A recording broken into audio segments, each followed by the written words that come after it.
The craziest philosopher in history. Did you know there once lived a philosopher so strange that his very life became a walking riddle? He lived without money. He owned no house. He slept wherever he could find shade. He mocked kings and questioned gods. His name was Diogenes of Sinope, and he might just be the wildest thinker the world has ever seen. Let's begin in ancient Greece. More than 2,000 years ago, the great city of Athens was the beating heart of ideas. It was the time of Plato, Socrates, and Aristotle, men who shaped how we think about life, virtue, and reason. But among these giants stood a barefoot wanderer who refused to play by any rule. Diogenes did not want to talk about philosophy in marble halls. He wanted to live it in the dirt, under the open sky, surrounded by the noise of the streets. He was born in the small city of Sinope on the Black Sea coast. His father was a banker who handled coins for a living. But young Diogenes found something rotten in that trade. According to legend, he and his father were accused of defacing currency. They were caught altering coins, which was a serious crime. Exiled and shamed, Diogenes left his home behind. But that disgrace became the spark that would define his life. He began to wonder, what if society itself was the real counterfeit? When he arrived in Athens, he found a city obsessed with luxury and debate. Philosophers argued in shaded courtyards, dressed in fine robes, while merchants filled the markets with silver and silk. To Diogenes, this was all madness. People talked about virtue but chased wealth. They spoke of wisdom but bowed to fame. He decided he would strip away every lie and live only by nature. He wanted nothing that could not be carried in his hands. Soon he found his home inside an old ceramic jar large enough for one man to curl up in. Not a wooden hut or a cave, but a giant clay vessel used to store grain. People laughed when they saw him, a philosopher living in a jar on the street. But to Diogenes, it was freedom. He said, "I have thrown away my cup, for I saw a boy drink from his hands." It was his way of saying that even the simplest things could be unnecessary. Let's float over to a sunny afternoon in the Athenian marketplace. Crowds fill the streets. Merchants shout prices, and there stands Diogenes, holding a lantern in broad daylight. Curious eyes turn toward him. Someone asks, "Why are you carrying that light?" Diogenes replies, "I am looking for an honest man."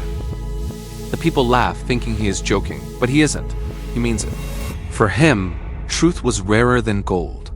His behavior was shocking, yet strangely magnetic. He barked like a dog at those who annoyed him. He ate in public, which was considered shameful. He relieved himself wherever he pleased. That earned him the nickname, the Dog. But instead of rejecting it, he embraced it. He said, "Yes, I am a dog. I bark at the greedy, I bite the wicked, and I wag my tail at those who are kind." He turned insult into philosophy.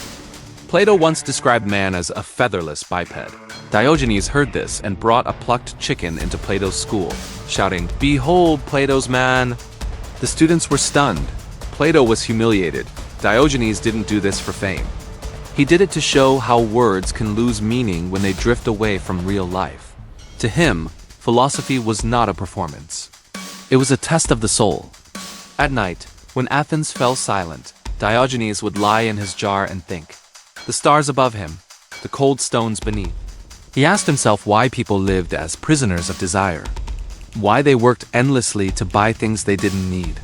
He believed the only path to happiness was through simplicity. He taught that freedom meant owning nothing and fearing nothing. Let's drift to another day when Alexander the Great came to visit him. The young conqueror had heard tales of the strange philosopher and wanted to meet him. Diogenes was sunbathing beside his jar when Alexander approached. Soldiers stood behind him in gleaming armor. The ruler said, "I am Alexander, king of the world." Diogenes barely moved. He looked up and said, "And I am Diogenes, the dog." Alexander was amused. He offered, "Ask of me any favor and I shall grant it." Diogenes squinted at him and said, "Yes, stand out of my sunlight." The crowd gasped. The mightiest king had been told to move aside, but Alexander admired his courage. He turned to his men and said, "If I were not Alexander, I would wish to be Diogenes." It was one of the rare moments when power bowed to philosophy. People called him mad. Some even threw stones at him. Yet many began to see a strange wisdom in his madness. He taught by example. He lived without shame, without lies, without fear. He didn't care who watched or what they said. To him, the chains that bound humanity were invisible, made from habit and desire. And he broke every single one. Let's float now through the streets of Corinth, where Diogenes spent his final years. Still barefoot, still stubborn, still living like the wind. He was old, but his eyes burned with the same light as the lantern he once carried. People came to listen, hoping for deep wisdom. He would point to a child, a beggar, or a stray dog and say, "There is your teacher." He believed nature already showed the truth. Humans simply refused to see it. As time went on, his legend grew. Some said he died of holding his breath. Others said he ate raw meat and fell ill. No one truly knows. What we do know is that his words echoed through centuries. His way of living inspired an entire school of thought known as Cynicism, from the Greek word for dog. And though he owned nothing, his ideas became the treasure of ages. He showed that a man could defy kings, mock philosophers, and still find peace within himself. Let's float over to a different Athens. Years have passed since Diogenes first walked barefoot through its crowded streets. The people who once mocked him now listen closely to every word he speaks. They begin to realize that behind his ragged appearance lies a mind sharper than any sword. He does not seek followers, yet followers appear. He does not teach in schools, yet his lessons spread through whispers and stories. Diogenes never wrote a single book. He left no scrolls, no letters, no monuments. His entire philosophy lived in his actions. Every gesture, every word, every strange behavior carried meaning. To him, wisdom was not trapped in words, it was lived through the body. He would say that truth cannot be taught from a podium. It must be proven by life itself. One story tells us how he walked barefoot through snow just to train his body against comfort. People shivered just watching him, but Diogenes smiled. He said that pain was the best teacher, for it showed how strong a human soul could be when stripped of comfort. He called luxury the sickness of the mind. He wanted freedom from everything that controlled men, gold, power, pride, and fear. Once, a wealthy man invited Diogenes to his mansion. The floor was covered in fine rugs from Persia. The man told him proudly not to step on them. Diogenes began to stomp his feet. "I am treading on your vanity," he said. The man was speechless. To Diogenes, pride was heavier than any chain. The only true wealth was the ability to need nothing. Let's drift to another strange moment. A group of philosophers gathered around Diogenes, asking him what he thought about society and politics. He looked at them and said, "I am a citizen of the world." In an age when men lived and died for their city-states, this was unheard of. He rejected borders, wealth, and power. To him, the world was one home and all humans were kin. This idea became one of the earliest sparks of cosmopolitan thought, the belief that humanity shares one moral bond beyond nations and laws. Diogenes lived it centuries before anyone else dared to speak it. He said that nature gives us all we need, but greed and pride make us forget how to live simply. People still found him shocking. Once, when someone mocked him for begging, Diogenes replied, "I am asking for what I need. You beg for what you do not need." His words sliced through hypocrisy like a blade. He was not angry at society. He pitied it. He saw people running in circles chasing gold, reputation, and comfort, yet never finding peace. There's a story of him watching a group of men arguing about the meaning of happiness. They spoke for hours until Diogenes picked up a bowl of lentils, sat down, and began to eat quietly. When they asked him what he was doing, he said, "I am practicing happiness." To him, happiness meant freedom from want. A full stomach was not wealth, it was wisdom. Let's float now through the Corinthian streets again, where he spent his final years. Corinth was a city of trade and pleasure. Merchants from all corners of the world passed through its ports. Diogenes would sit in the marketplace, surrounded by noise, calmly observing. He had seen kings and beggars alike, and he found both equally foolish in their search for more. When asked what was the most beautiful thing in the world, he answered, freedom of speech. He believed that truth must never hide. That was why he spoke so boldly. He insulted the rich and praised the poor. He mocked false wisdom. Yet deep within that sarcasm was an honesty that no one could deny. Children often gathered around him. He would teach them by showing, not by preaching. He told them to be strong like nature, to live with courage, to never depend on luxury or lies. He said that a wise man carries his wealth within his heart. He taught that kindness and courage are the only noble qualities worth keeping. But Diogenes was not always patient. He despised hypocrisy. Once, a young man asked him how to become famous.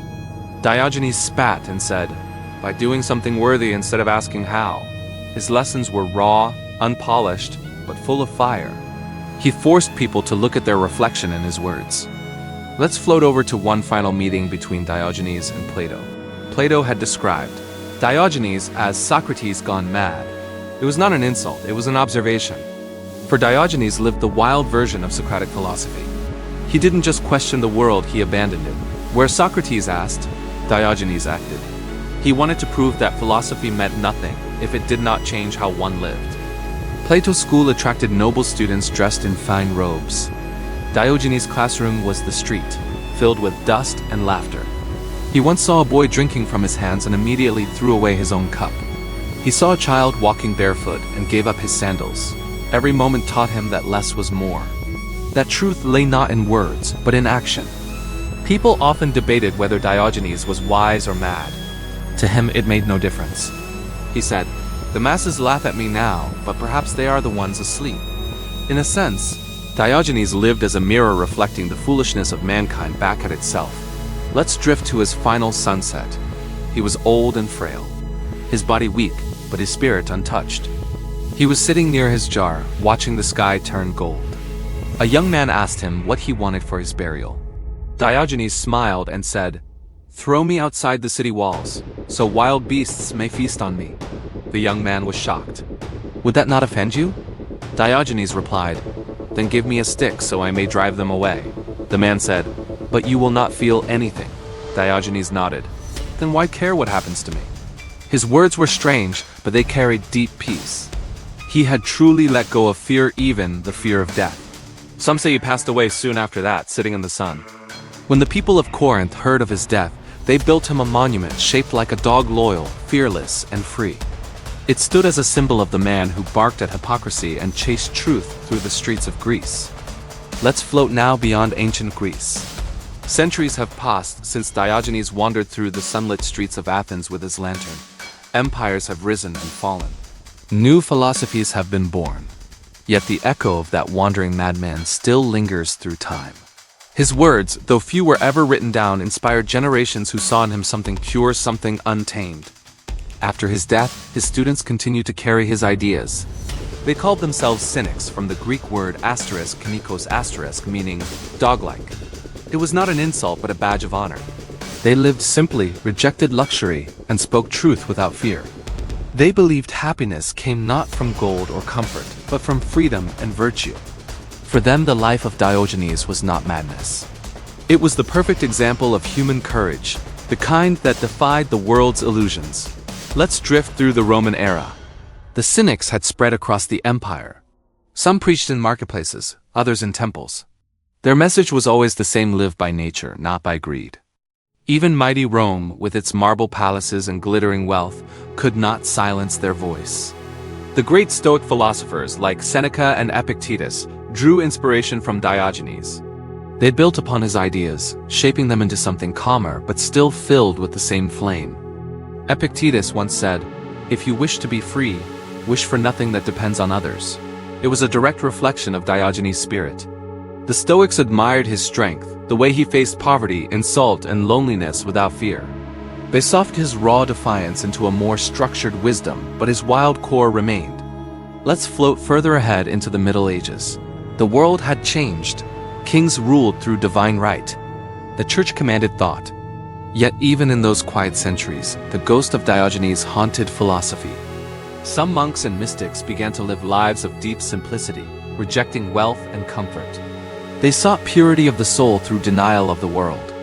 Though they spoke of God, not reason, their actions carried the same echo of the old Cynic, the idea that truth is found when one owns nothing and desires nothing. During the Renaissance, Diogenes returned to the stage of history. Artists and scholars rediscovered ancient Greek writings and revived his legend. Painters depicted him in his barrel, holding a lantern that glowed brighter than the city around him. To thinkers of that age, he was the image of rebellion against hypocrisy. They saw in him the symbol of intellectual freedom, the courage to speak against kings and priests alike.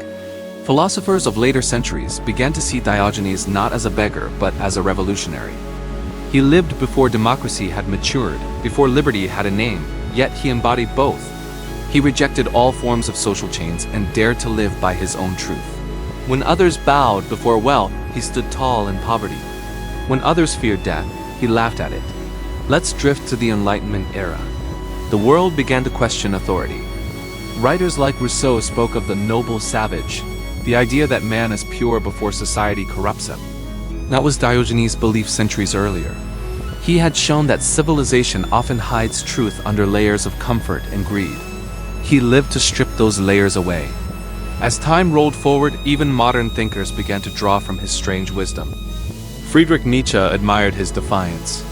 The existentialists, like Jean-Paul Sartre, echoed his idea of living authentically, even in absurdity. To them, Diogenes was the first man to live entirely by his own code, free from law, religion, and fear. Let's float into our own age now, the digital age. Cities filled with light, noise, and endless want. People scroll, buy, and chase, yet still feel empty. And somewhere in that noise, the old question of Diogenes returns. What does it mean to live freely? What does it mean to be happy? He would look at us today, our screens, our brands, our rush, and perhaps laugh softly. For he had seen it all before, in different forms under the same sun. If he walked through a modern city, he would likely carry his lantern again. He would still say, "I am looking for an honest man." Only this time he might walk past glowing billboards instead of marble statues. He would still eat on the sidewalk. He would still mock the powerful. And he would still tell us that true peace lies not in having more, but in needing less. He might remind us that courage is not in conquest, but in contentment. That freedom begins when we stop pretending to be what the world expects.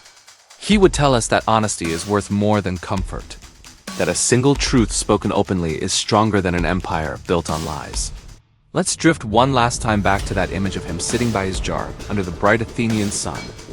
Around him, people hurry, argue, trade, and boast. But he sits quietly, smiling, holding nothing, needing nothing.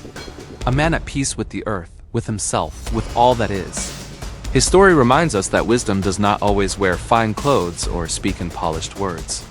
Sometimes it sleeps under the open sky and laughs at the pride of kings. Sometimes the craziest man in history is also the wisest. And so, Diogenes of Sinope, the dog of Athens, remains not just a philosopher, but a mirror for all time. He challenges every generation to look into that mirror and ask, what do we really need to live?